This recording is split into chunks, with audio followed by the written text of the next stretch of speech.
In a small mountain town where winter bites deep and Christmas lights twinkle against the snow, Daniel Hart faces the hardest holiday season of his life. Still reeling from his wife's passing, this small-town carpenter struggles to keep his woodworking business afloat while raising a son who hasn't smiled since the funeral. But fate has other plans. Behind the old stone church, in a beaten-up van covered in frost, he discovers a mother and her 2 children seeking shelter from the cold. Against all logic and his sister's warnings, Daniel opens his door to these strangers, offering them his half-finished guest room just until the holidays. What begins as a simple act of kindness soon transforms into something none of them expected. Could these broken families be exactly what each other needs to heal? Before we jump back in, tell us where you're tuning in from. And if this story touches you, make sure you're subscribed, because tomorrow I've saved something extra special for you. The sound of sandpaper against wood filled Daniel Hart's workshop, steady and rhythmic like a heartbeat. His calloused hands moved with practiced precision over the cedar hope chest he'd promised Mrs. Peterson for her daughter's wedding. The piece should have been finished 2 weeks ago, but lately everything seemed to take twice as long. His fingers brushed against the metal chain around his neck, and he paused, touching the gold band that hung there. Sarah would have known exactly what to say to Mrs. Peterson about the delay. She always knew how to smooth things over, how to make people smile even when they came in frustrated. The workshop felt emptier without her voice, without her gentle presence, arranging the display pieces or handling the books. Through the sawdust-streaked window, Daniel caught sight of Tommy sitting on the workshop steps, hunched over his sketch pad, 8 years old and already carrying the weight of loss in his small shoulders. The boy hadn't touched his colored pencils in months, sticking to graphite that matched the winter sky. "Hey, buddy," Daniel called out, setting down his sandpaper. "Want to help me with this finish?" Tommy glanced up, his expression serious beyond his years. He shook his head once and returned to his drawing. Daniel sighed, running a hand through his graying hair. The mortgage statement lay unopened on his workbench, tucked beneath a stack of order forms. December's property tax loomed, and the medical bills from Sarah's final months still haunted their mailbox. He'd have to dip into Tommy's college fund again, just to keep the lights on. The half-finished guest room upstairs mocked him with its exposed insulation and stacked drywall. Sarah had been so excited about that room, planning to host her sister's family for the holidays. Now it sat like an open wound in their home, another project he couldn't seem to complete. His phone buzzed. Rachel, again. His sister's daily check-in calls had become as regular as sunrise. He let it go to voicemail, knowing exactly what she'd say. "Daniel, you need to think about selling the house. The workshop could fetch a good price as a retail space.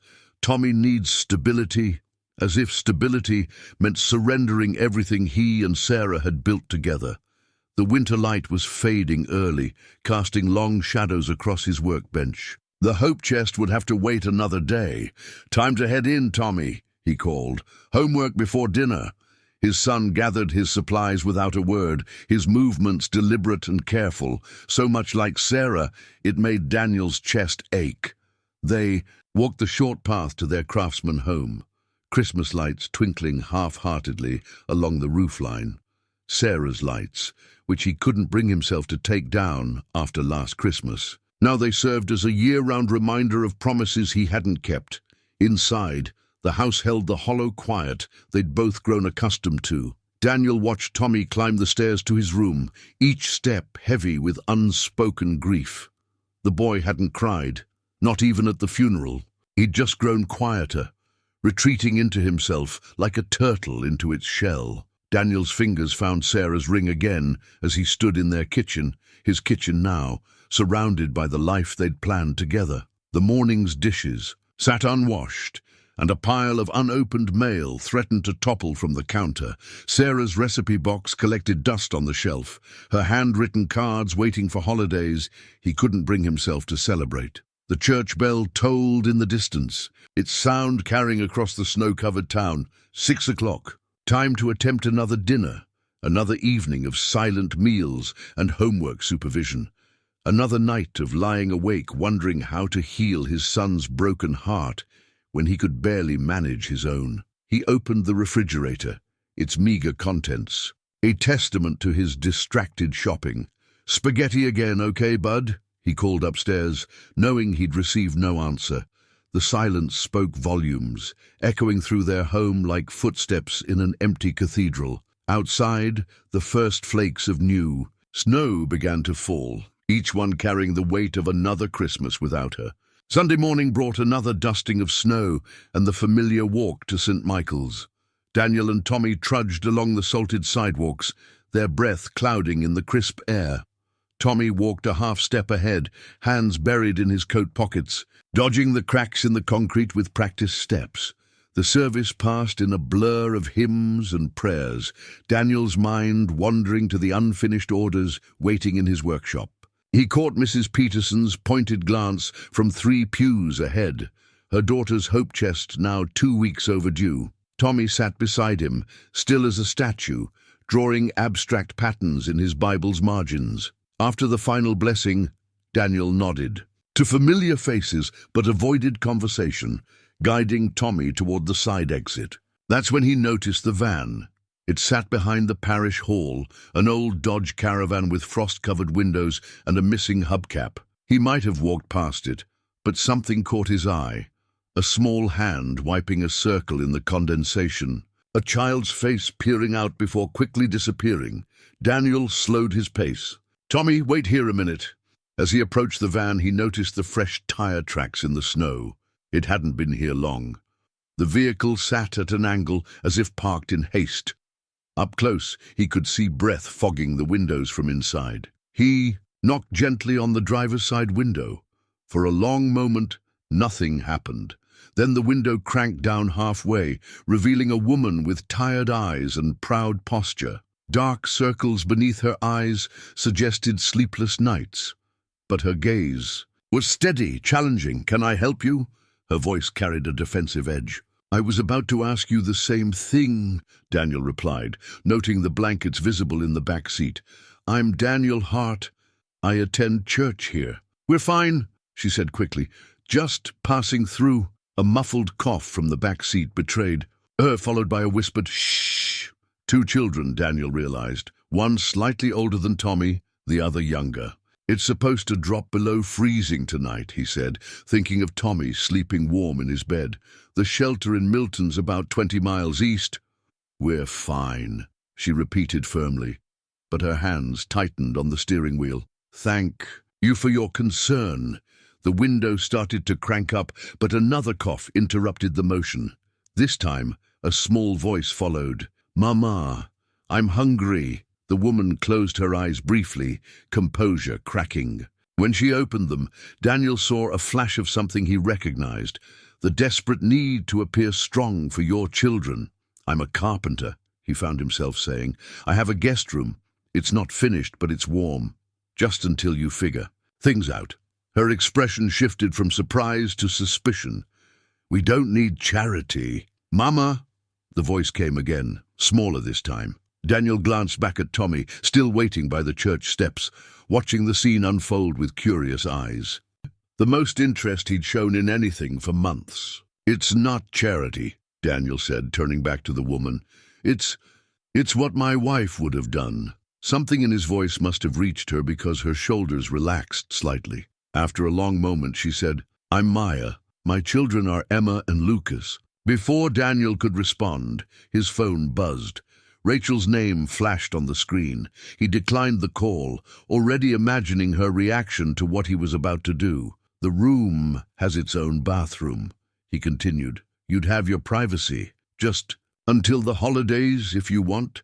Maya looked back at her children, then at the church spire, rising against the grey sky. When she turned back to Daniel, her eyes were glossy with unshed tears. "Just until the holidays," she agreed quietly, as Maya gathered their meager belongings, 2 backpacks and a small suitcase. Daniel walked back to Tommy. His son's eyes were fixed on the 2 children emerging from the van, particularly a boy who looked about 6, We're going to have some guests for a while, Daniel said, watching his son's reaction carefully.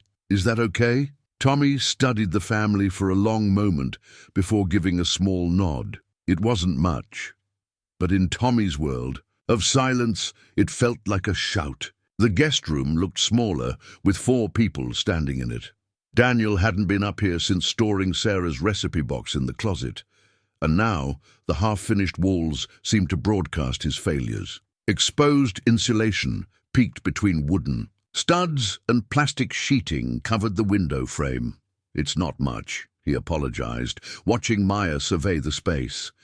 But the heat works, and the bathroom's complete at least. Maya set down their suitcase with careful dignity. It's perfect, she said, though her eyes lingered on the pink insulation.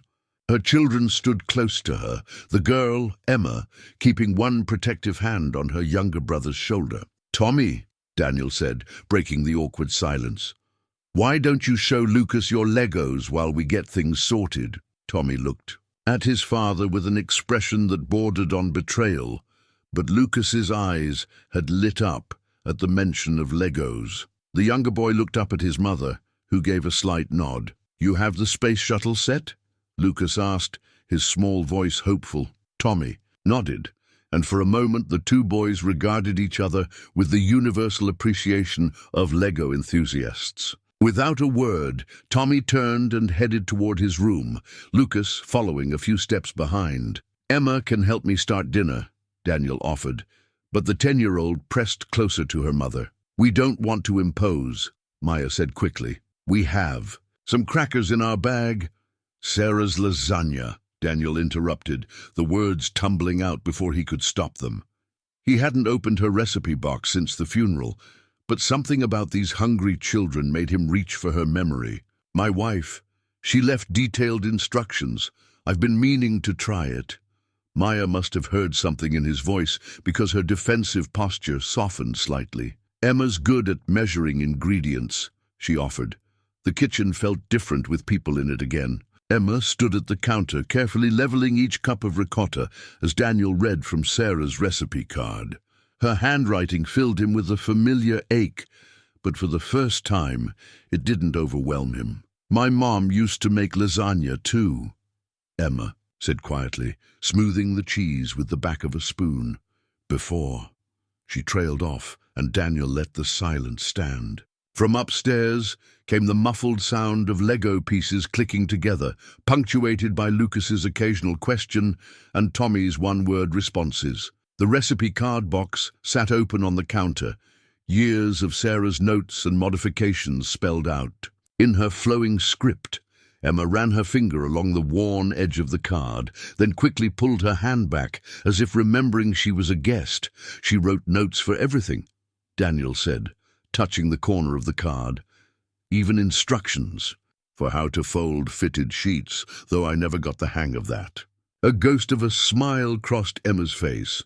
My mom just balls them up and stuffs them in the closet. The simple present tense. My mom, not my mom used to, told Daniel volumes about their situation. He wondered what had driven them to that. But he knew better than to ask. Maya appeared in the doorway, her arms full of folded sheets from the guest room. I can help, she started, but Daniel shook his head. You're our guests, he said. First night at least. We're not charity cases, Maya replied, that familiar pride stiffening her spine. We can earn our keep. Mom, Emma whispered, her hands still covered in ricotta. Can we just have dinner first? Something passed between mother and daughter, years of unspoken understanding. Maya set the sheets down and walked to the counter, examining Sarah's recipe card. These measurements, she said after a moment. They're for a double batch. She always cooked for an army, Daniel replied. Said food was meant to be shared. Smart woman, Maya said softly. The kitchen filled with warm aromas as the lasagna baked. Tommy and Lucas descended, drawn by the smell, their hands dusty with Lego debris. They sat at the table, not quite together but not quite apart, while Emma set out plates with careful precision. When Daniel finally pulled the bubbling dish from the oven, he caught a glimpse of their reflection in the darkened window. 2. Broken families sharing a meal.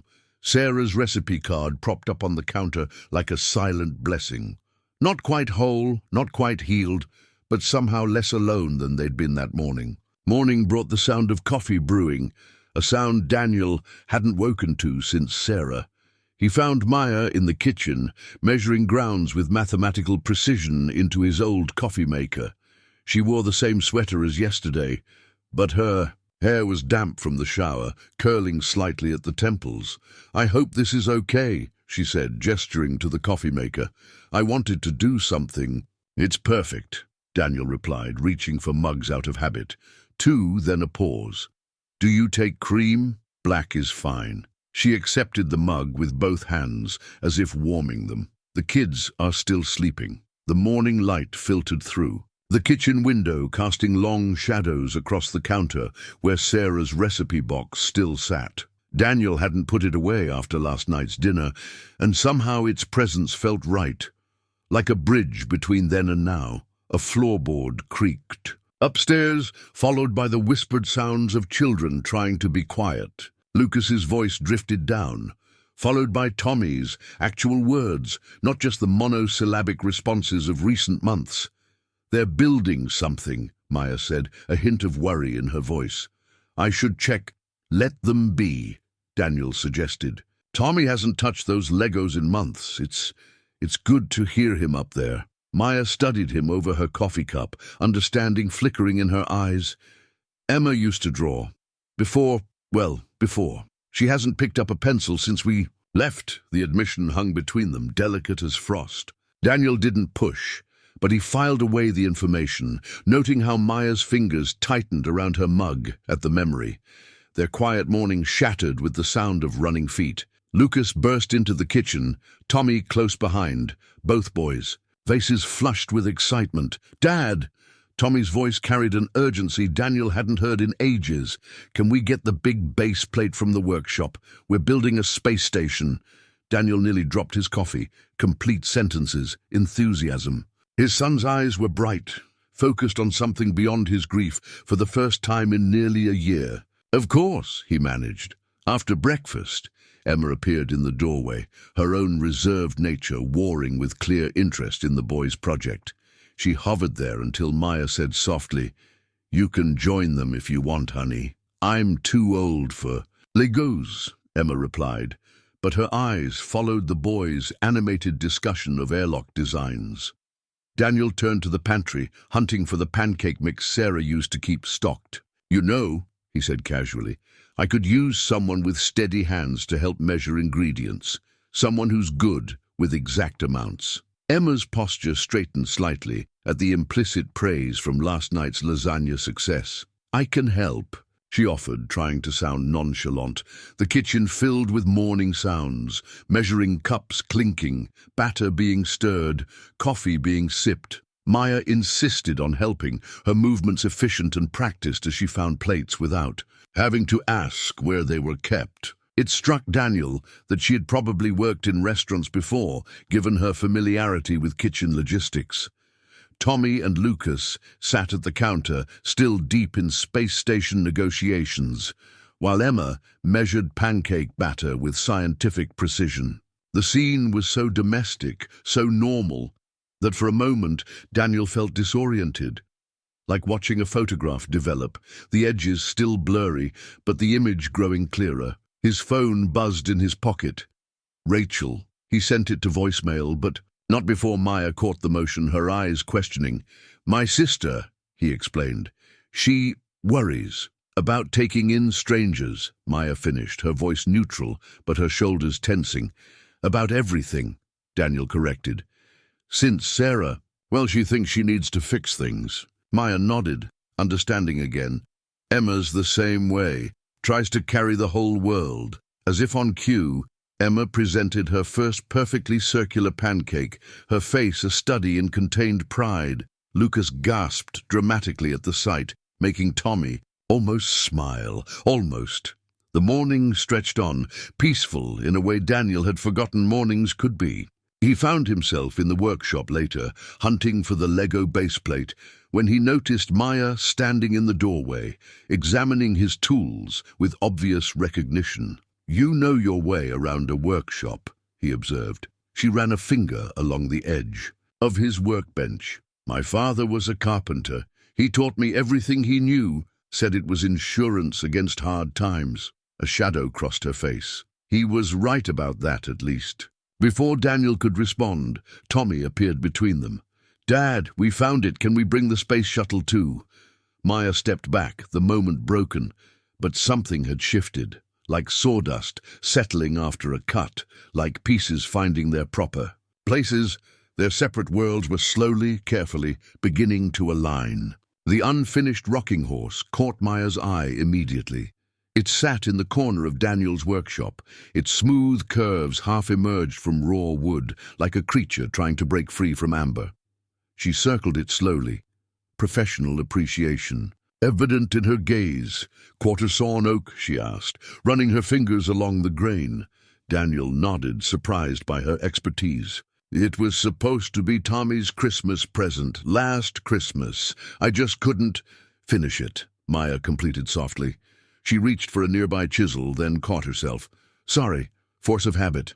"No, please." Daniel gestured to the tools. "Show me what you see." Maya lifted the chisel with familiar ease, pointing to specific areas of the horse. "The neck needs more definition here. And these rockers, they're beautiful, but the curve is slightly uneven. It might wobble." Outside, the children's voices carried through the workshop windows as they played in the fresh snow. Tommy's voice rose above the others, explaining something about proper snowball packing technique. The sound made Daniel pause. In his work, tools hovering over Mrs. Peterson's hope chest. "He's different with them," Daniel said. "More like before." Maya set down the chisel, her expression distant. "Children are resilient. Sometimes they just need—" She trailed off as a car door slammed in the driveway. Rachel burst into the workshop like a gust of winter wind, her face flushed with more than just cold. "Daniel James Hart, why haven't you been answering your phone? I've been trying to reach you since—" She stopped short at the sight of Maya, her eyes narrowing. "Oh, I see they're still here." "Rachel," Daniel started, but his sister cut him off. "A word? Alone?" Her tone left no room for discussion. Maya straightened, that familiar dignity settling over her like armor. "I should check on the children anyway." She slipped out, closing the workshop door quietly behind her. "Have you completely lost your mind?" Rachel hissed once Maya was gone. "Taking in strangers? With Tommy still so fragile?" They needed help. "Rachel, it's temporary." "Temporary?" She laughed, but there was no humor in it. Like how selling the house was going to be temporary. Like how Tommy's therapy was temporary. Daniel set down his tools with deliberate care. "That's different." "Is it? Because from where I'm standing, you're still making impulsive decisions that—" She broke off as children's laughter filtered through the windows. Was that Tommy?" Daniel moved to the window. Outside, his son was demonstrating proper snow-fort construction techniques to Lucas, his hands animated as he explained the structural principles. Emma stood nearby, adding architectural suggestions with serious consideration. "When's the last time you heard him laugh, Rachel?" Daniel asked quietly. "When's the last time he acted like a child instead of a ghost?" Rachel joined him at the window, her expression softening slightly. "They could be anyone, Daniel. They could be dangerous. Did you even ask why they're homeless? Why they were living in a van?" "Sometimes people just need help," he said, echoing Sarah's words from years ago when they'd first opened their home to a newly divorced Rachel. "Sometimes that's enough." "It's not the same," Rachel protested, but her voice had lost its edge. "I was family, and now they're our guests." Daniel picked up his sanding block, signaling the end of the discussion. "Sarah would have done the same thing." "Sarah," Rachel sighed, touching the wedding ring she still wore on a chain, matching Daniel's. "Sarah had better judgment than both of us combined." Outside, Maya had joined the children, showing them how to pack snow for maximum structural integrity. Her movements were precise, educational. A carpenter's daughter teaching architecture through play. "Did you know she's a carpenter too?" Daniel said, nodding toward Maya. "Trained by her father, she noticed things about that rocking horse that I missed." Rachel's gaze shifted to the unfinished toy. "You're working on it again?" "Thinking about it." Daniel ran a hand over the smooth wood. "Tommy's been asking about it. First time he's mentioned it since." A snowball hit the workshop window, followed by children's gasps and Maya's stern but amused voice calling for appropriate targeting protocols.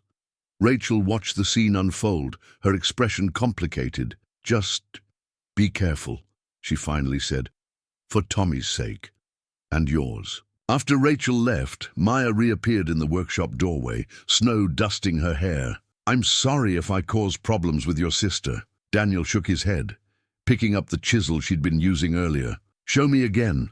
About the neck of the horse. What were you saying about the angle?"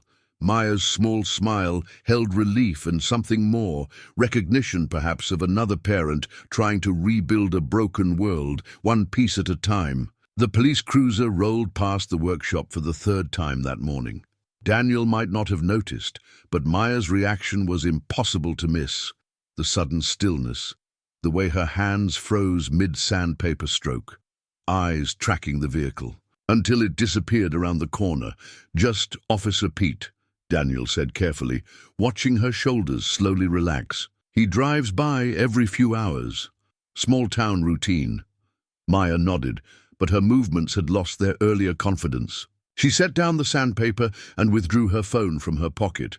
A basic model, screen cracked, checking it with practiced discretion before slipping it back away. The hope chest between them was nearly finished, its surface gleaming under their combined efforts. Maya had an eye for detail that matched Sarah's, catching imperfections Daniel might have missed, but now her focus was scattered, gaze drifting to the window every few minutes. "I should check on Emma and Lucas," she said, though the children's voices were clearly audible from the yard where they were helping Tommy build a snowman. "Maya," Daniel kept his voice gentle, "if there's something I should know, there's not. Too quick, too sharp." She softened it with a small smile that didn't reach her eyes. "Everything's fine." The workshop door burst open, letting in a gust of cold air and 3 snow-covered children. Lucas bounded to his mother, face flushed with excitement. "Mom!" "Tommy says we can use his old scarf for the snowman, and Emma found rocks for the face and—" He stopped, picking up on his mother's tension. "Mom!" Maya's smile warmed into something more genuine. "That's wonderful, sweetheart. Just be careful not to stay out too long." Emma hung back by the door, her young face too knowing, too alert. She watched her mother with the vigilance of someone used to reading warning signs. "Maybe we should go inside," Emma suggested, already moving to collect her brother. "No," Maya said firmly. "No, you kids have fun. I'm just being—" She trailed off, reaching for the sandpaper again. "The hope chest still needs work." Daniel, it caught Emma's eye, saw the silent question there. He gave her what he hoped was a reassuring nod. After a moment's hesitation, she allowed Tommy to tug her and Lucas back outside, though she glanced over her shoulder one last time before the door closed. They worked in silence for a while, the rhythmic sound of sandpaper almost meditative. Through the window, they could see the children adding the finishing touches to their snowman. Tommy was showing Lucas how to position the arms just right, while Emma carefully arranged the rock smile. "He's good with them," Maya said softly. "Your son, he's so patient with Lucas." "He gets that from his mother." Daniel smiled. Sarah could spend hours explaining things to kids. She volunteered at the elementary school. Emma's the same way with her brother. Too grown up sometimes. She shouldn't have to be. The admission seemed to slip out unintentionally. Maya's hands stilled again, and she reached for her phone, checking it with that same furtive movement. A new text message lit up the cracked screen. Maya's sharp intake of breath was barely audible, but Daniel saw the color drain from her face. "Need some air," she managed, already moving toward the door. Daniel caught a glimpse of the message before she could lock the screen. "You can't hide forever. I'll find you." Maya stepped outside, phone pressed to her ear, voice too low to hear. Emma immediately detached from the snowman project, moving to stand near her mother with practiced casualness. Even Lucas's laughter dimmed, his eyes tracking between his mother and sister. Only Tommy seemed oblivious, still explaining proper snowman construction techniques. But when Lucas's responses grew distracted, Tommy fell quiet too, that familiar shadow crossing his face, the look of a child who knows something is wrong but doesn't know how to fix it. Through the workshop window, Daniel watched Maya pace, her free hand running through her hair in a gesture of barely contained panic. Emma stood guard nearby, small shoulders squared against invisible threats, while Lucas drifted closer to his family, abandoning the half-finished snowman. The police cruiser rolled by again. This time, Maya didn't freeze.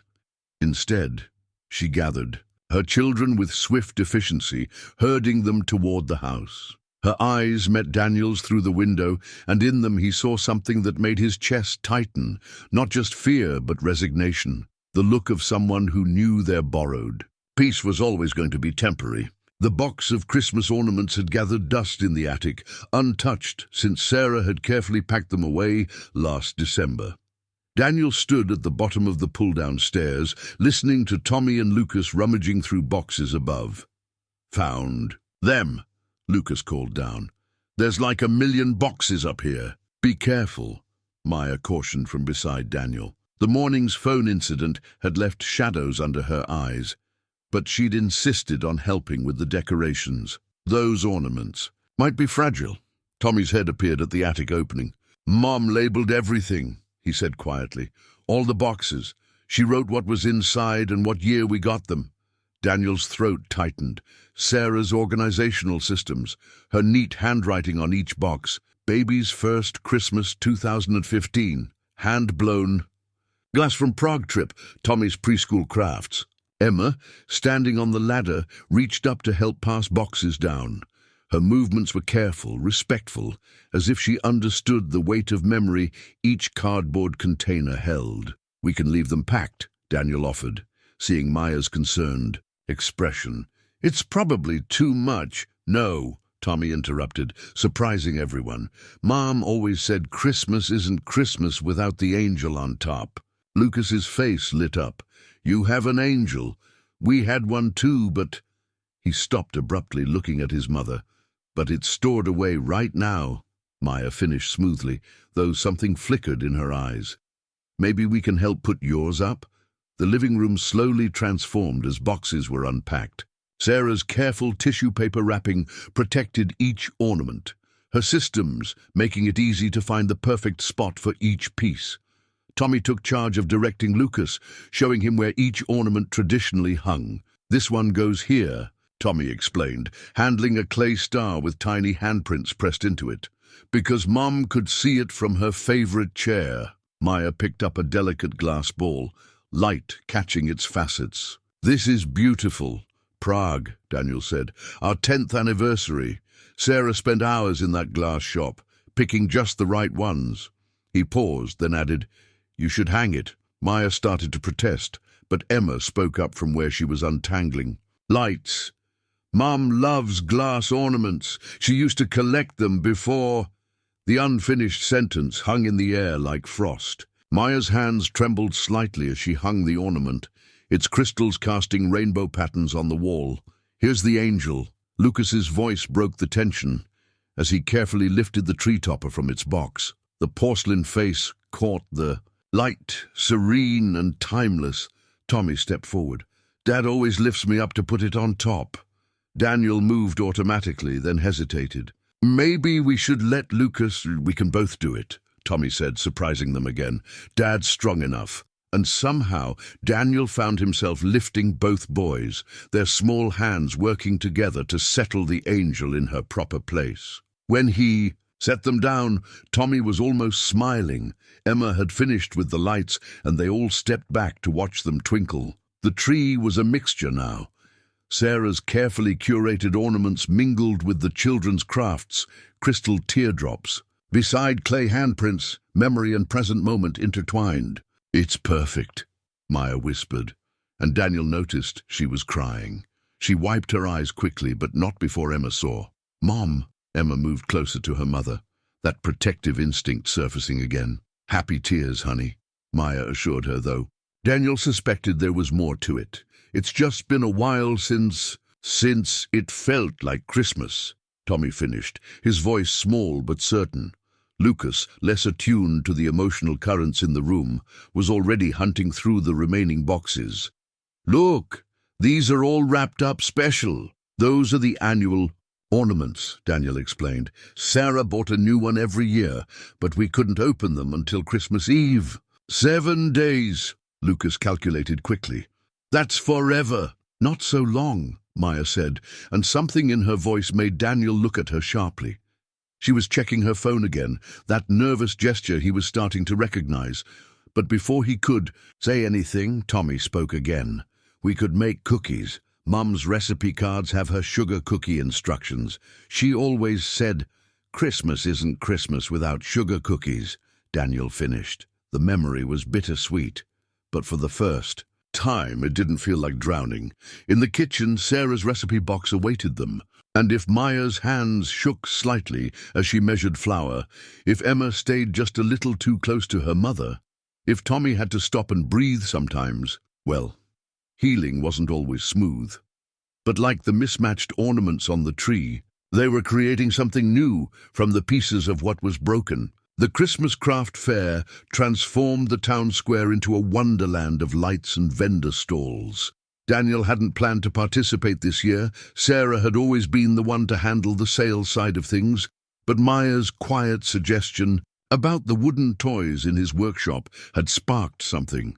Now they stood behind a table laden with hand-carved creatures, dolphins leaping from wooden waves, birds poised for flight, small rabbits with movable ears. Maya had helped finish several pieces that had been gathering dust, her skilled hands bringing out details Daniel had missed. "Did you make this one?" A young mother held up a delicate carousel horse, its mane flowing in an invisible wind. "That's Maya's work," Daniel said proudly. "She has a way with horses." Maya, who had been adjusting the display, straightened at the praise. "The wood grains suggested the movement. I just followed what was already there." The customer's eyes lit up. "Could you make a matching one?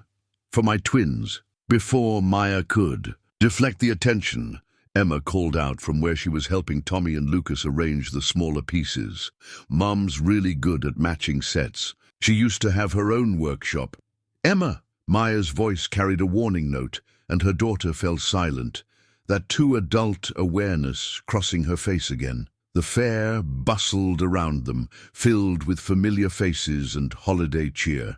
Mrs. Peterson stopped by, her daughter in tow, to admire the finally completed hope chest. Her earlier frustration melted at the sight of the exquisite finishing work, Maya's contribution, though Daniel made sure to keep that detail to himself. "Sarah would have loved this," Mrs. Peterson said softly, running her hand along the smooth wood. "She always said this fair was like magic." Tommy, who had been explaining the proper arrangement of wooden animals to Lucas, looked up at the mention of his mother. "She liked the candy canes," he said, "the big striped ones from Mr. Johnson's booth."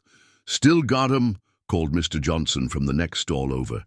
"Come get one, Tommy, on the house." The boys looked to their respective parents for permission. Daniel nodded, but Maya hesitated before giving Lucas the okay. Her eyes scanned the growing crowd, that now familiar tension returning to her shoulders. "I'll go with them," Emma offered, already moving to shepherd the younger children.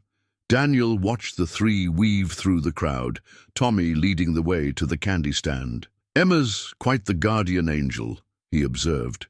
"She shouldn't have to be," Maya replied, so quietly he almost missed it. She was checking her phone again, the screen dark with no new messages. The afternoon wore on, their display gradually thinning as pieces found new homes. Maya's craftsmanship drew increasing attention, and several customers asked about custom orders. Each time she deflected, directing them to Daniel instead. "You should take the commissions," he said during a quiet moment. "You have a real gift." "We're not staying," The words seemed to slip out before she could catch them. I mean, we agreed, just until the holidays. Before Daniel could respond, he noticed Maya's entire body go rigid, her eyes fixed on something across the square, and the color drained from her face. "Emma," she called, her voice carefully controlled. "Time to pack up." Daniel followed her gaze, but saw only the usual crowd of townspeople, plus a few unfamiliar faces. Tourists, probably, drawn by the famous Christmas market. One man stood slightly apart, his attention seemingly focused on his phone. Emma appeared, as if summoned, Lucas in tow. "Mum, where's Tommy?" Daniel asked, noting his son's absence. "Still at the candy stand," Lucas said. "He's showing me how to make the stripe go straight when you lick it." "Get him," Maya instructed Emma, already beginning to pack their unsold items with swift efficiency. "We need to go." "But Mom, we were going to see the tree lighting. Now." "Emma." Daniel stepped closer, pitching his voice low. "Maya, what's wrong?" She shook her head minutely, hands trembling as she wrapped a delicate wooden bird. "Nothing. I forgot I need to make a call. About a job opportunity." The lie was obvious, but before Daniel could press further, he noticed the man with the phone had moved closer. Maya's movements became more rushed, though she clearly tried to hide her panic. Tommy returned with Emma and Lucas, clutching candy canes and wearing the first real smile Daniel had seen in months. "Dad, can we stay for the carols? Lucas has never heard the bell choir." "Next time, buddy," Daniel said, catching Maya's fear. "I think we all need some rest." The disappointment on Tommy's face was painful to see, but something in Daniel's gut told him Maya's instincts were right. He helped them pack quickly, noting how Emma positioned herself between her mother and the crowded square, how Lucas pressed closer to his sister's side. As they loaded the last box into Daniel's truck, he caught sight of the man again, now openly watching their departure. The man lifted his phone, and Daniel could have sworn he was taking pictures. Maya's hands gripped her children's shoulders, guiding them into the truck's cab. Her whispered words carried on the winter air. "It's okay. Everything's okay. We just need to be careful." But her eyes met Daniel's over the children's heads, and in them he saw not just fear, but heartbreak, the look of someone watching another temporary haven slip away. Daniel found the newspaper clipping by accident, tucked inside Maya's borrowed work apron after it fell from the workshop hook. The photograph showed a younger Maya, her hair longer, standing proudly in front of a custom furniture shop.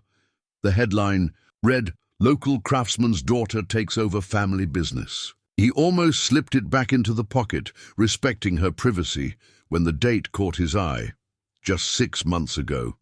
Before whatever storm had driven her family into that church parking lot, the workshop door creaked open, and Daniel turned to find Rachel in the doorway, her expression grim.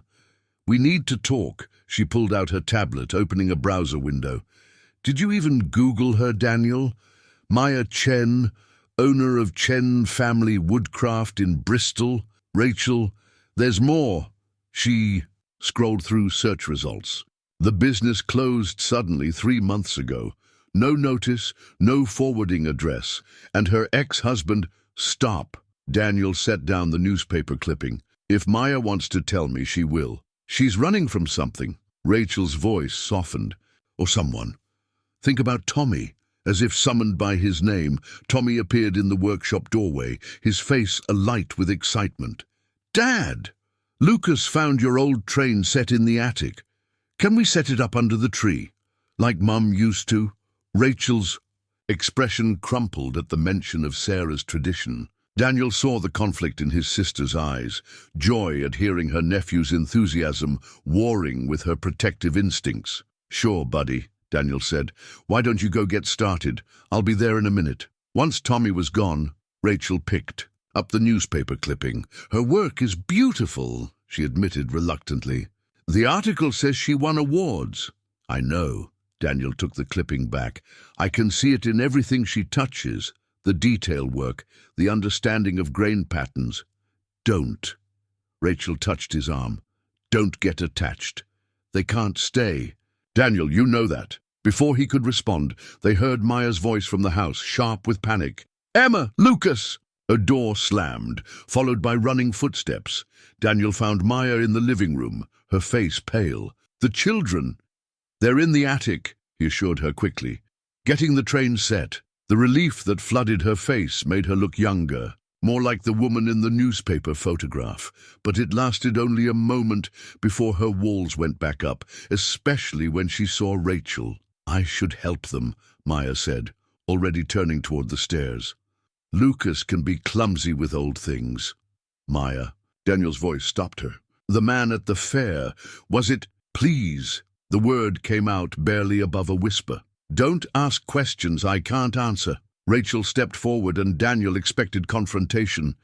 Instead, his sister said quietly, "I know a good lawyer, someone who handles difficult situations, if you need it." Maya's hand went to her pocket where her phone sat, silent but somehow threatening. "It's not that simple." "It never is," Rachel replied. "But running forever isn't the answer either." The sound of childish laughter drifted down from the attic, followed by Emma's patient voice explaining something about track configurations. Maya closed her eyes, drawing strength from the sound. "He has friends in the police department," she finally said. "Influence, money. The restraining order wasn't worth the paper it was printed on. The business, it was my father's life's work. But we had to leave everything, start over." "And now?" Daniel asked, though he feared he knew the answer. "Now he's found us again." Maya's voice was steady, but her hands trembled. "It's what he does, what he's always done. Controls, manipulates, threatens. I thought this time we'd gotten far enough." Rachel's tablet chimed with a news alert. Maya flinched at the sound, but Rachel's face showed only determination as she read the screen. "He's been asking questions in town," Rachel said. "At the diner, the gas station, showing your picture." "Then we'll leave tonight," Maya said simply, though the words seemed to cost her. "We've done it before." "No." The force in Daniel's voice surprised even him. "Not this time." Above them, Tommy laughed. A real laugh, one Daniel hadn't heard since Sarah's diagnosis. Lucas's voice joined in, followed by Emma's more reserved chuckle. "The train goes in a circle, Dad," Tommy called down. "Just like Mom always said, no beginning, no end." Maya's eyes met Daniel's, and in them he saw everything she couldn't say: gratitude, fear, and something else, something that made his heart beat faster despite Rachel's warning look. The newspaper clipping sat on the workshop bench, Maya's younger self, smiling out at a future she couldn't have imagined. But the sound of children's laughter continued from above, a counterpoint to the gathering storm. The photograph shattered when it hit the floor, Sarah's smile disappearing behind a web of cracked glass. Daniel hadn't meant to drop it, but the sound of Maya's scream from the front yard had made his hands go numb. He reached the porch in time to see a black SUV pulling up to the curb, its tinted windows reflecting the Christmas lights still twinkling along the roofline. Maya stood in the yard, her body angled to shield Emma and Lucas behind her. The children had been building a snow fort, their abandoned tools scattered across the white ground. "Get inside," Maya commanded, her voice carrying a steel Daniel had never heard before. "Now!" But Emma and Lucas seemed frozen, especially when the SUV's door opened and a man stepped out. He was exactly what Daniel would have expected. Expensive coat, carefully styled hair, the kind of smile that never reached his eyes. "There's my family," he said, spreading his arms as if expecting embraces. "Do you know how long I've been looking for you?" Lucas pressed his face into Emma's coat. The girl's arms went around her brother automatically, but her eyes never left her father's face. "You're violating the restraining order, James," Maya said, her voice steady despite her trembling hands. James Chen laughed, the sound echoing off the snow. "That piece of paper from a judge 3 states away. Maya, sweetheart, you know better than that." Daniel moved without thinking, positioning himself between the SUV and Maya's family. Behind him, he heard the screen door open, Tommy drawn. "By the commotion. This is private property," Daniel said, grateful his voice didn't shake. I'm going to have to ask you to leave." James's smile widened, showing too many teeth. "Ah, the noble protector. Tell me, did she mention she's still legally my wife? That she stole my children and disappeared in the middle of the night? After you put her in the hospital?" Emma's voice rang out, sharp and clear as an icicle. "After you promised it would never happen again, just like all the other times." The smile vanished from James's face. "Emma, you don't understand adult matters. Your mother's filled your head with—" "I saw the bruises." Emma cut him off. "I heard Mom crying. I helped her hide her phone so you couldn't track us again." Lucas whimpered, and the sound seemed to snap Maya out of her frozen state. "Tommy," she called, not turning around. "Go inside and call your Aunt Rachel. Tell her it's time." Daniel heard Tommy's footsteps retreat, heard the screen door slam. James took a step forward, his expensive shoes crunching in the snow. "You can't. Keep running, Maya. The children need their father. The business is falling apart without you. Our customers, our reputation." "Your reputation?" Maya's laugh held no humor. "You mean the reputation my father spent 30 years building? The one you tried to destroy when he left the business to me instead of you. I made that shop profitable," James snarled, his cultured facade cracking. "I brought in the high-end clients, the custom orders, and how did you repay me? By turning my own children against me." He took another step forward. Daniel tensed, but before anyone could move, a police cruiser turned onto the street, lights flashing. James's face twisted. "You called the cops? Maya, don't be stupid. You know they can't—" "Actually," Rachel's voice rang out as she emerged from the cruiser's passenger side, "I called them, with documentation from 3 different states, testimonies from hospital staff, and evidence of your violation of multiple restraining orders." Officer Pete stepped out of the driver's side, his usually friendly face hard. "Mr. Chen, I'm going to need you to step back to your vehicle." "Do you know who I am?" James demanded. "The people I know in your department?"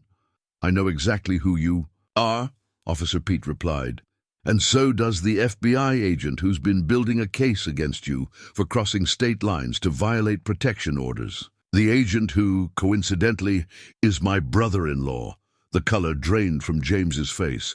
Behind Daniel, he heard Emma let out a shaky breath. Lucas peeked out from his sister's coat, hope warring with fear in his young face. "Maya," James tried. "One last time," his voice dropping to the persuasive tone that had probably won over so many others. "Be reasonable. Think of the children." "I am thinking of the children," Maya said. Her voice shook, but she stood straighter. "I'm thinking of them every second of every day. That's why we left. That's why we'll never come back." The sound of sirens in the distance seemed to finally convince James. He backed toward his SUV, pointing at Maya. "This isn't over." "Yes," Rachel said, holding up her tablet where she'd been recording everything. "It is." As James's SUV peeled away, Daniel felt a small hand slip into his. Tommy stood beside him, face solemn. "Is Lucas going to have to leave now?" Daniel looked at Maya, saw the tears running down her face as she gathered her children close. The broken family photograph lay forgotten on the porch, Sarah's smile still visible through the cracks like a blessing. The packed bags sat by the guest room door like sentinels. Maya moved around the room with practiced efficiency, folding the few clothes they'd unpacked, erasing traces of their presence. Her movements were automatic, born from too much experience. At hasty departures, Emma sat on the bed, watching her mother with old eyes. "We don't have to go," she said softly.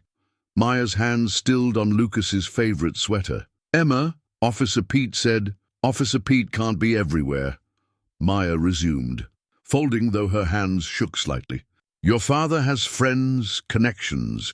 We've tried staying before. Remember Portland?" Lucas appeared in the doorway, clutching the Lego spaceship he and Tommy had built. "Can't we take it with us?" "Oh, honey." Maya knelt before her son, touching his cheek. "It belongs to Tommy, but we built it together." Lucas's lower lip trembled. "He said we could work on the moon base next. He was going to show me how to make the airlock doors move for real." Downstairs they could hear Daniel in the kitchen. his movements punctuated by the occasional sharp sound of a cabinet closing too hard. Rachel's voice drifted up, something about lawyer friends and interstate jurisdiction.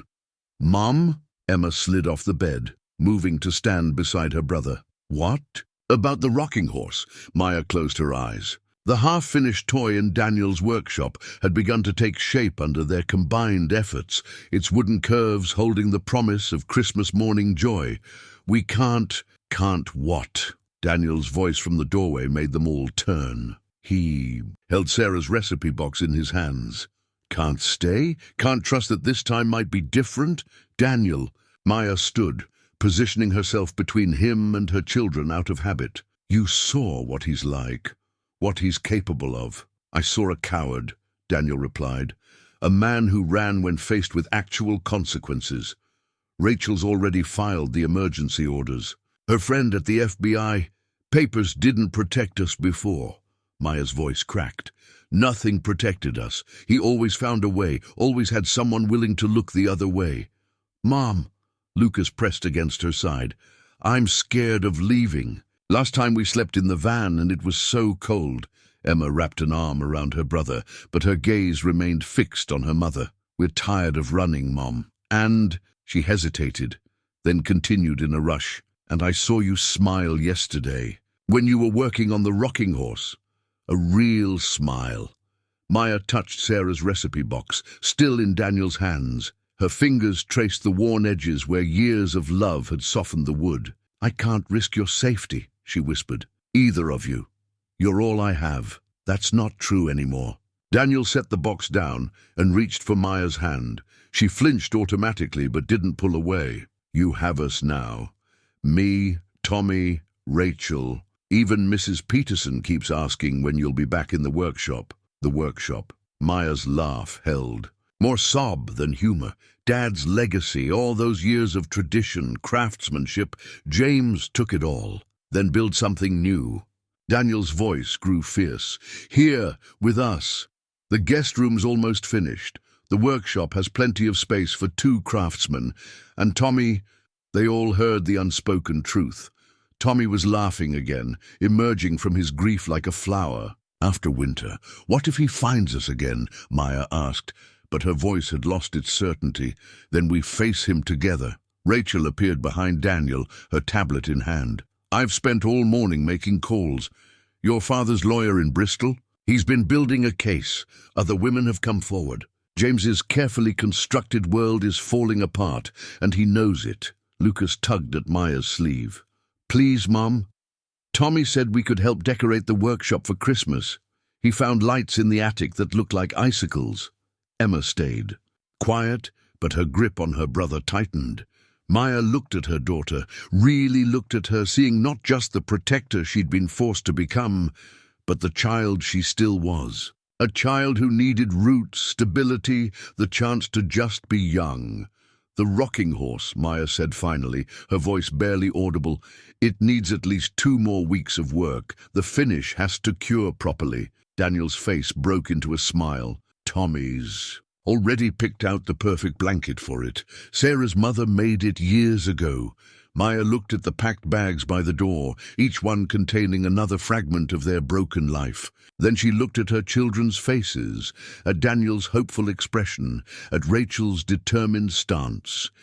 2 weeks, she said slowly, "until Christmas at least, to see if..." She trailed off, unable to voice the hope building in her chest. Lucas whooped, breaking free to run downstairs, no doubt to tell Tommy the news. Emma's posture relaxed for the first time in days, years of vigilance easing slightly.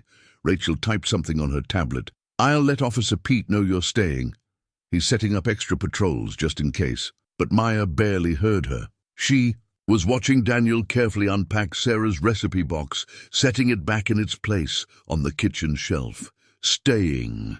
They were staying. Daniel woke to the sound of his truck starting in the driveway. For a moment, he was disoriented, thinking he'd fallen asleep in his workshop again. Then he saw the note on his nightstand. Maya's careful handwriting illuminated by moonlight. "I'm sorry," He'll never stop. Thank you for showing us what a real home feels like. The clock read 2:17 a.m. Outside, snow was falling heavily, thick flakes visible in the glow of the porch light. Daniel grabbed his keys, the spare set Sarah had always insisted on keeping, and ran downstairs. Tommy stood at the bottom of the stairs, clutching Lucas's abandoned Lego spaceship. "Dad, go to Rachel's house," Daniel said, already pulling on his boots. "Call her right now. Tell her what's happening." Through the window he could see his truck's taillights disappearing into the storm. Maya must have waited until the children were deeply asleep before carrying them out. The thought of Emma and Lucas being uprooted again, of Tommy losing more people he'd grown to love, made Daniel's chest ache. The roads were treacherous, fresh snow concealing patches of ice. Daniel's Jeep, Sarah's old car, which he'd never had the heart to sell, handled the conditions better than his truck would. He could just make out his own truck's tracks in the snow, heading toward the mountain pass. His phone rang. Rachel. "Daniel, what are you doing?" Following them. "In this storm? The pass will be dangerous. She can't do this again." Daniel cut her off. "The kids can't do this again." A pause, then, "Tommy's here. He's worried about Lucas's spaceship." Rachel's voice softened. "Find them, Danny. Bring them home." Yamau. Truck's tracks led steadily upward as the road climbed into the mountains. The snow fell harder here, wind whipping between the pines. Daniel's hands tightened on the wheel as he remembered Maya's story about their last winter on the run, huddled in that van. Ahead, brake lights suddenly flared red through the swirling snow. Daniel's truck had stopped where the road curved sharply, around a cliff face. As he pulled up behind it, he could see Maya struggling with the steering wheel, tires spinning in the deep snow. He approached carefully, not wanting to startle her. Through the back window, he could see Emma and Lucas sleeping under blankets in the back seat. The truck's cab glowed with dashboard lights, illuminating Maya's tear-streaked face. She rolled down the window at his approach. "Go back, Daniel. Please, no." Snow collected on his shoulders as he stood there. "Not without you. You don't understand. James has connections everywhere. He'll never let us just exist. Be happy. The photos he took at the fair, they're already online. Someone will recognize us. Tell him where." "Let them," Daniel interrupted. "Let him come. We'll face him together, file more charges, build stronger walls. But you can't keep running. Look at them, Maya." She glanced in the rearview mirror at her sleeping children. Emma's arm was wrapped protectively around Lucas, even in sleep. "They deserve a chance to build that moon base," Daniel continued, "to finish the rocking horse, to wake up in the same bed more than 2 weeks in a row." Maya's hands clenched on the steering wheel. "I can't ask you to take on our problems. You have Tommy to think about." "Tommy packed a bag," Daniel's voice caught. "When I told him to go to Rachel's, he packed a bag because he thought he was coming with you." Fresh tears spilled down Maya's cheeks. "What?" "He can't lose anyone else," Daniel said quietly. "None of us can." The wind howled around them, snow building up against the truck's tires. Maya pressed her forehead against the steering wheel, her shoulders shaking. "I'm so tired," she whispered, "tired of being afraid, of watching every shadow, of seeing Emma try to be so strong when she should just be a little girl." Then stop. Daniel reached through the window, touching her shoulder. This time she didn't flinch. "Come home. Let us help you fight him the right way." In the back seat, Lucas stirred. "Mom, why are we in the truck?" Emma's eyes opened next, instantly alert. She took in the scene, the snow, Daniel standing there. Her mother crying, and understanding dawned on her face. "Mom," she said, her voice small but steady, "I don't want to leave the rocking horse unfinished. Dad always said leaving work half done was like leaving part of yourself behind." Maya's breath caught at the mention of her father. In the distance, they could hear the distinctive sound of Rachel's SUV approaching, no doubt with Tommy inside. "The pass is probably closed ahead anyway," Daniel offered, giving her an excuse to change her mind.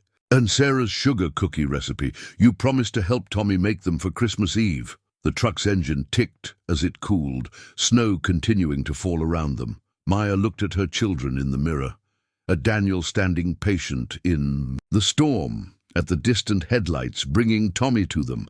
Finally, she moved from the driver's seat. "You'll have to drive back," she said softly. "I don't think I can." Daniel helped her round the truck to the passenger side, not commenting on how she leaned against him, letting someone else be strong for the first time in years. The old mountain cabin belonged to Rachel's ex-husband, a fact she rarely mentioned, but she still kept a key hidden under a false rock, "for emergencies," she'd said. Now, as the two families huddled inside while the storm raged, Daniel understood why she'd never sold it. The cabin's main room was lit by emergency lanterns, casting warm light over rough-hewn walls. Tommy and Lucas had claimed a corner, surrounded by blankets, and playing some elaborate game with Lucas's rescued spaceship. Emma sat nearby, pretending to read but watching the adults with careful eyes. Rachel stood at the window, phone raised. "No signal up here," she reported. "But Officer Pete knows the general area. They'll check on us once the storm passes." Maya sat closest to the wood stove, still shivering despite the heat. Daniel handed her a mug of tea from the cabin's emergency supplies, and she wrapped her fingers around it gratefully. "I used to hide in my father's workshop," she said suddenly, her voice barely audible above the wind. "When things got bad, the smell of sawdust, the feel of grain under my fingers, it was like my father was still there, protecting me." Emma's book lowered slightly, her attention sharp, but trying not to show it. "Dad taught me everything." Maya's fingers traced the rim of her mug. "Not just about woodworking, but about life. The grain tells you where to go," he'd say. "You just have to learn to listen." She smiled faintly. "He left me the shop because he knew about James, about everything, his last gift. To us, a chance to escape." "But James wouldn't let you keep it," Rachel said quietly. Maya shook her head. "He'd invested in the business, had his name on papers I didn't even know about. When I tried to sell, well," she glanced at Emma, who quickly pretended to be reading. "Again, let's just say we left that night." Tommy looked up from the spaceship. "Is that why you know about the rocking horse? Because your dad taught you?" "Tommy," Daniel started, but Maya held up a hand. "Yes," she told Tommy directly. "My father believed every piece of wood had a story to tell. The rocking horse. It's waiting to tell its story. Just like your mum's recipe box holds all her stories." Tommy absorbed this, then said with startling clarity, "Mum would have liked you. She always said actions show who people really are. And you make Dad smile again." The silence that followed was broken only by the crackling fire and the howling wind. Daniel felt tears prick his eyes, and Maya's hand found his in the shadows. "Between their chairs. I was angry at first," Tommy continued, his voice small but steady. "When Mom, after, Dad tried to smile, but it wasn't real. But with you guys here, he smiles like he means it." Lucas abandoned the spaceship to climb into his mother's lap, a gesture so natural it made Daniel's heart ache. "Mom smiles more too," he declared. "Even when she's scared." "Lucas," Maya whispered, but her son wasn't finished. "I don't want to." "Sleep in the van again," he said. "It's cold, and Emma cries when she thinks I'm sleeping and you never eat so we can have enough food and—" "Enough." Emma's book clattered to the floor. "Mom, please, we can't leave, not again. I'll protect us, I promise. I'll watch every window, check every door." "No," Maya's voice cracked. "No, baby, that's not your job. It never should have been." Rachel moved from the window to kneel beside Emma. "You know what? I used to think I had to be strong all the time, too. After my divorce, I thought asking for help meant I was weak." She smiled softly. "Then my big brother reminded me that family means you don't have to be strong alone." The storm peaked around them, wind rattling the cabin's sturdy walls. But inside, something was shifting, like wood grain revealing its true pattern under careful hands. "I don't know how to stop running," Maya admitted. "I don't know how to trust that this time might be different." Then we'll show you, Daniel said. Day by day, starting with finishing that rocking horse. Tommy nodded solemnly. And the moon. Base and Mom's cookies. And a real Christmas, Lucas added hopefully. With stockings and everything. Maya pulled her son closer, reaching out her other hand to Emma, who came willingly to her mother's side. Yes, she whispered. A real Christmas. Together. Outside, the storm began to ease, snow settling into gentle swirls. But inside the cabin, wrapped in borrowed blankets and shared hope, two broken families had started to forge something new, something stronger than fear, more lasting than flight. The morning sun turned the snow-covered town into a wonderland of crystalline light. Daniel's truck led the way back down the mountain, followed by Rachel's SUV, their small convoy moving carefully through the transformed landscape. Maya sat. In the passenger seat, a new house key clutched in her hand, Rachel's spare, offered without fanfare over breakfast in the cabin. As they approached town, Maya's grip on the key tightened, but she didn't hide it away. Progress, Daniel thought, watching her from the corner of his eye. They found Mrs. Peterson waiting on their front porch, a covered casserole in her hands. Behind her stood Officer Pete and, surprisingly, his FBI brother-in-law, both men looking grimly satisfied. "Got something you need to hear," Officer Pete said as they pulled up. Inside, while the children devoured Mrs. Peterson's breakfast casserole, the adults gathered in the living room. The FBI agent, call me Mike, spread documents across the coffee table. 3 other families have come forward, he explained. Ex-business partners, former employees. Seems Mr. Chen has a pattern of financial manipulation and intimidation that crosses state lines. The Bristol DA is very interested in his creative bookkeeping. Maya stared at the papers, her hands trembling slightly. He always said no one would believe us, that he had too many friends in high places. High places are lonely, Mike replied, and friends get nervous when federal investigations start. We've frozen his accounts pending review. He won't be following anyone for a while. Mrs. Peterson, who had been quietly filling the kitchen with the sounds and smells of coffee brewing, spoke up from the doorway. The church board met this morning. Emergency session. We'd like to offer Maya a position. Town needs a good furniture restorer, and the workshop behind the parish hall is just gathering dust. Maya's eyes widened. But my reputation, after everything... Reputation? Mrs. Peterson smiled. Dear, I've been showing pictures of my hope chest to everyone who will look. Already have 3 commissions waiting if you're interested. Daniel watched Maya process this. The legal protection, the job offer, the community's acceptance. She looked almost overwhelmed until Emma's voice carried from the kitchen. Mom, Lucas is telling Tommy about your special drawer pulls, the ones with the hidden birds inside. They're not hidden, Lucas corrected.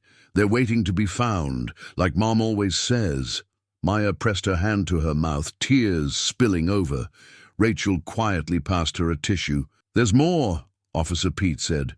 Town Council approved emergency. Housing assistance. That guest room you've been fixing up, materials are being delivered this afternoon. Seems the hardware store owner's wife was mighty impressed with those wooden toys at the craft fair. Through the kitchen doorway, they could see Tommy showing Emma and Lucas how to properly measure ingredients for Sarah's pancake recipe.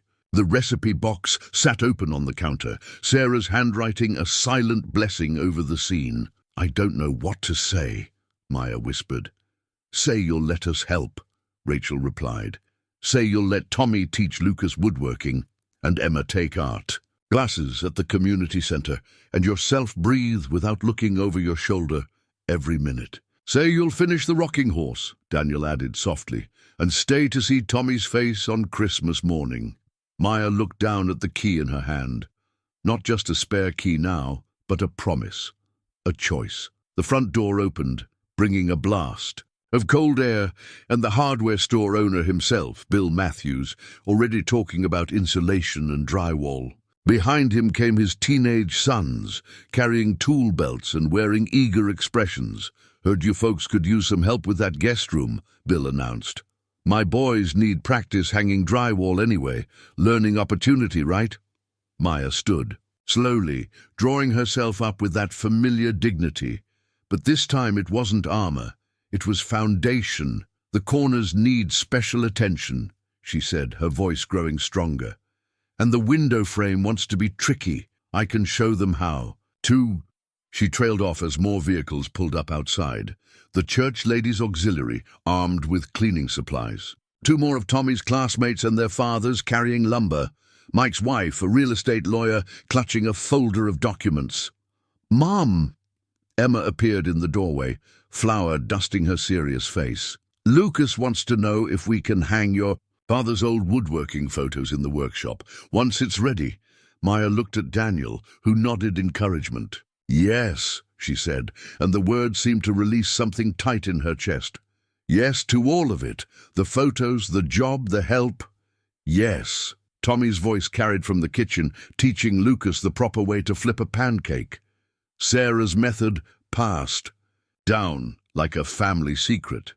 Outside, the hardware store boys were already unloading supplies, their voices bright with purpose. The new house key caught the morning light, transforming from simple metal into something more, a future waiting, to be carved from raw possibility, like a rocking horse emerging from unformed wood. The completed rocking horse stood shrouded in Daniel's workshop, waiting for Christmas morning. Maya ran her hand along its smooth curves one last time before turning to the more pressing task. Sarah's famous sugar cookies, which Tommy had declared essential for Santa's visit. The kitchen hummed with holiday energy. Emma and Tommy worked side by side at the counter, cutting perfect stars and trees from the dough, while Lucas added artistic interpretation to the shapes, creating what he claimed were Christmas spaceships. Mom made these every Christmas. Eve, Tommy explained, carefully transferring a star to the baking sheet. She said the secret ingredient was patience. That's what my grandfather said about wood finishing, Emma replied, her usual solemnity softened by the dusting of flour on her nose. Good things take time. Maya exchanged a glance with Daniel over the children's heads. The past 2 weeks had transformed the guest room into a proper bedroom, complete with space-themed wallpaper, chosen by Lucas and Tommy in rare unanimous agreement. Emma's art supplies had their own corner, her tentative sketches growing bolder each day. The doorbell rang and Maya's hands tensed on the rolling pin, but it was only Rachel, arms full of wrapped presents and wearing a Santa hat. Our first customer just picked up their hope chest, she announced. Mrs. Chen's restoration officially has a 5-star review. Maya smiled at the new business name. Her maiden name reclaimed, her father's legacy honored.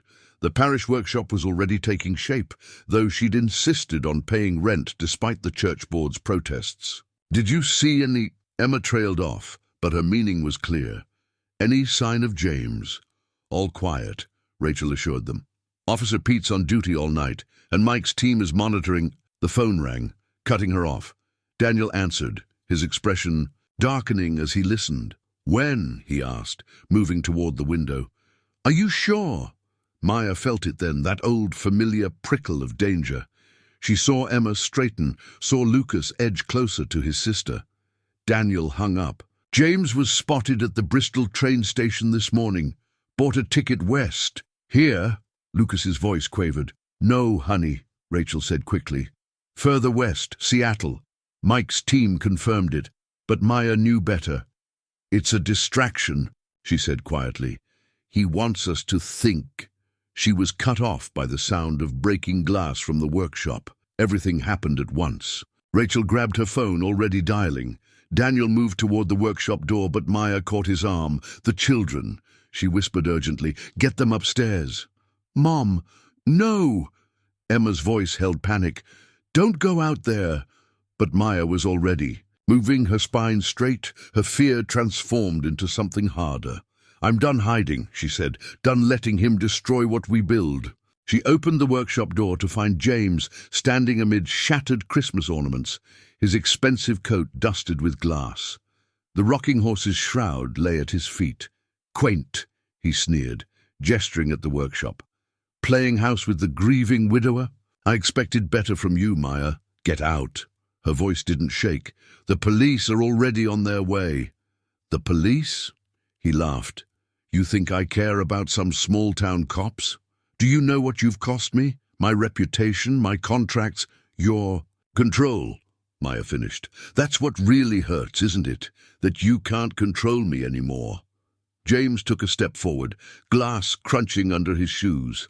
"I made you," he snarled. "Everything you are, everything you have, my father made me." Maya stood her ground.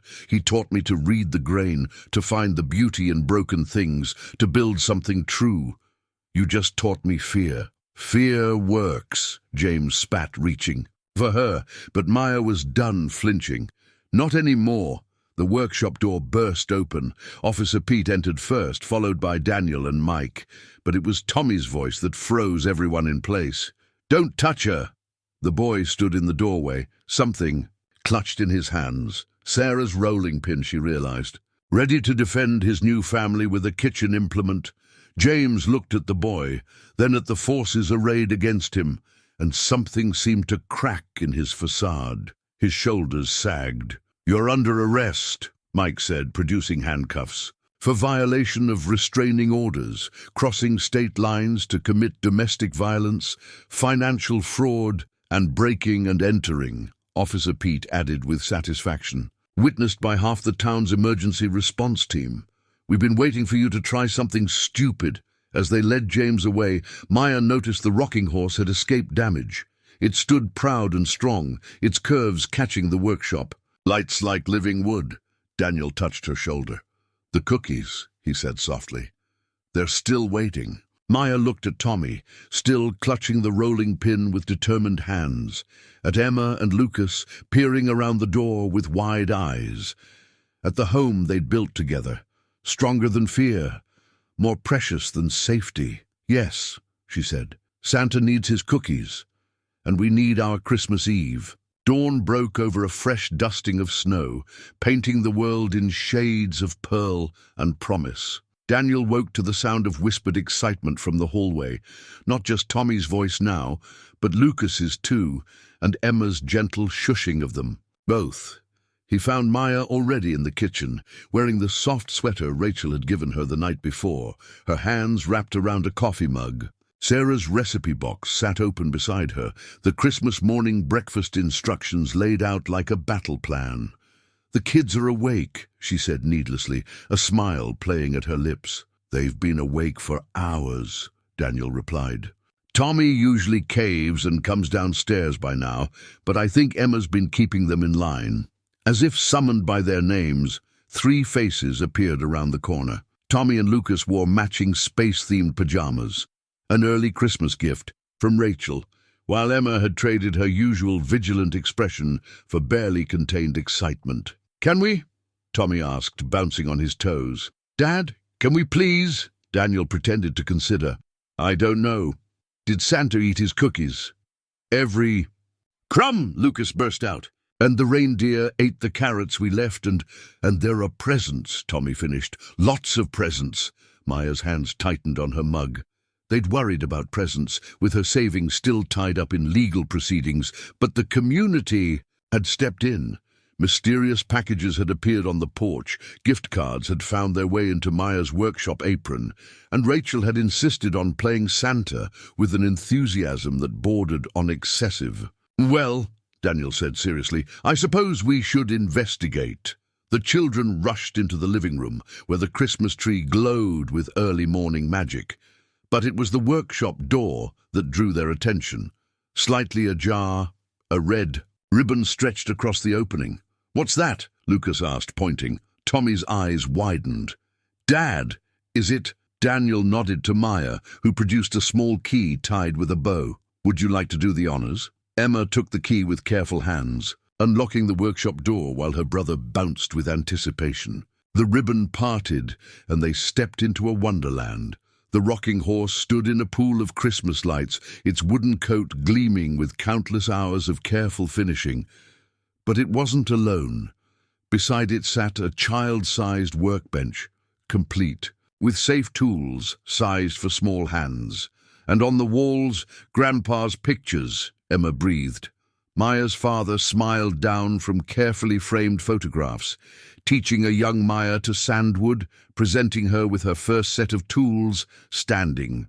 Proud in front of their family shop, Rachel had helped track down the images from Maya's old social media accounts, preserved despite James's attempts to erase them. "Is that you, Mum?" Lucas asked, pointing to a photo of a teenage Maya carving her first bird. "It is," she said softly.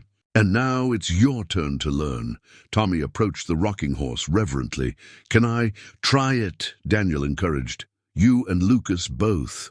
Maya made sure it's strong enough. The boys needed no further invitation. Soon the workshop rang with the sound of their laughter as they took turns, while Emma examined every detail of the workbench with growing excitement. "There's more inside," Daniel reminded them, and the children rushed back to the Christmas tree. Maya hung back, watching as wrapping paper flew and exclamations of joy filled the air. A brand new sketch pad for Emma, professional colored pencils tucked inside, a telescope for Lucas and Tommy to share, books and games and warm winter clothes, simple things made precious by permanence. "Mom!" Lucas called. "Look what Tommy got us." He held up 3 hand-carved ornaments, each bearing a carefully painted name. "Tommy helped me make them," Daniel explained. "For the family tree." Maya touched the ornaments gently, feeling the love carved into each letter. "There, perfect." Rachel arrived as they were finishing breakfast, carrying still more presents and wearing her Santa hat at a jaunty angle. "Mike called," she said quietly to Maya. "James took the plea deal. No trial needed." Maya closed her eyes briefly, relief washing over her. When she opened them, she found Daniel watching her with understanding. "Look!" Tommy's voice drew their attention. He stood at the window, pointing outside. "Mrs. Peterson is coming, and Officer Pete," and car after car was pulling up, carrying familiar faces. The hardware store owner and his sons, the church, ladies with covered dishes, Mike and his wife, the entire town, it seemed, coming to celebrate with them. "Is this okay?" Daniel asked Maya softly. "We can tell them to come back later." But Maya was already moving to open the door, to welcome their guests, to embrace the community that had become family. She felt Emma's hand slip into hers, saw Lucas demonstrating the rocking horse to his new friends, watched Tommy proudly showing off their workshop. Above them, Sarah's face smiled down from the family photos on the wall, not forgotten, but woven into the fabric of their new life, like grain patterns in well-loved wood. And Maya finally understood what her father had always taught her. Sometimes the strongest things are built from broken pieces, held together by love and trust and the courage to begin again. 1 year later, the Christmas lights still twinkled along the roofline, new ones now, carefully hung by 4 pairs of hands. The workshop had doubled in size, expansion funded by Mrs. Chen's restoration's growing success, with a special corner dedicated to what Tommy called the kids' division. Maya stood in the doorway, watching Emma teach a beginning woodworking class to local children. Her daughter moved with quiet confidence, demonstrating proper sanding technique to a group of eager students. The fear had left her eyes months ago, replaced by the calm assurance of someone who finally felt safe, just like your grandfather showed me, Maya had told her, the day Emma asked to start teaching. Now her father's photographs watched over a new generation of craftspeople, his legacy living on in unexpected ways. Lucas burst into the workshop, snow falling from his boots. "Mom, Dad says it's time." The word no longer caught in anyone's throat. Dad had evolved naturally over months of shared dinners, homework help, and weekend projects. Daniel had cried the first time Lucas said it, though he tried to hide it behind a sudden interest in workshop dust. They gathered in the living room, where the Christmas tree stood proud. Sarah's ornaments hung alongside new additions. The hand-carved names from last year, plus a collection of wooden birds Emma had made for her first craft fair. The recipe box held a place of honor in the kitchen, its contents expanded with Maya's own notes, alongside Sarah's careful instructions. "Ready?" Daniel asked, holding up his phone. Rachel's face appeared on the screen, her Santa hat firmly in place despite being in the hospital. "Don't start without me," she called. "This auntie wants to see everything." "Even from the maternity ward," Maya teased. Rachel's surprise pregnancy had delighted everyone, especially when she'd asked Maya and Daniel to be godparents. "My daughter needs to see her cousins open their presents," Rachel insisted, patting her rounded belly, "even if she's not quite ready to join us herself." Tommy and Lucas positioned themselves by the tree, their matching Christmas sweaters a gift from Mrs. Peterson. Emma sat nearby, sketchbook in hand. She'd taken to documenting family moments, preserving memories in careful lines and subtle shading. "The big one first." Lucas bounced with excitement. "Please." Daniel nodded, and the boys tore into the package together. Inside lay 2 leather tool belts, sized for young craftsmen, each stamped with their names and the workshop logo. Emma had designed. "You're ready," Maya said simply. "For your own projects now." Tommy ran his fingers over the supple leather. "Like real woodworkers?" "You already are real woodworkers," Daniel replied. "These just make it official." Emma opened her gift next. A set of professional carving tools that made her eyes shine. "For the bird series?" she asked hopefully. Maya nodded. The delicate wooden birds her daughter created had become their most popular items, each one capturing a different emotion in its posed wings and tilted head. "You've earned them." Through the phone, Rachel wiped away tears, blaming hormones. On the mantel, a new family portrait took pride of place. All of them in the workshop, surrounded by their creations, Sarah's picture visible in the background like a guardian angel. "Oh," Lucas remembered suddenly, "we have a surprise too." He and Tommy disappeared into the workshop, returning with something hidden behind their backs. Emma stood to join them, her usual solemnity breaking into a rare, full smile. "We made it. Ourselves," Tommy announced proudly, "with Emma's help for the hard parts." They presented their creation, a wooden photo frame carved with intertwining trees whose branches spelled out family in graceful curves. The craftsmanship showed occasional signs of young hands learning their craft, but these small imperfections only made it more precious. "The trees are like us," Lucas explained earnestly, "growing together, getting stronger." Maya felt Daniel's hand find hers as they examined the gift. She remembered her father's words about reading the grain, about finding beauty in the way separate pieces could join to create something new. "It's perfect," she whispered, and felt Daniel squeeze her fingers in agreement. Later, after presents and Sarah's traditional Christmas breakfast, after Rachel had signed off to rest, after the children had rushed outside to test new sleds, Maya and Daniel stood in their workshop. The rocking horse still held pride of place, now accompanied by a year's worth of family projects. "Merry Christmas," Daniel said softly, slipping something into her hand. Maya opened her palm to find a ring, simple and elegant, carved from the same wood as the rocking horse. "The grain told me it was time," Daniel said. "If you're ready." Maya looked out at their children playing in the snow, at the home they'd built from broken pieces, at the legacy they'd created from love and trust and second chances. She slipped the ring onto her finger, feeling the smooth wood warm to her skin. "Yes," she said, "I'm ready." Above them, Sarah's face smiled down from the wall of family photos, blessing this new chapter in their ever-growing story.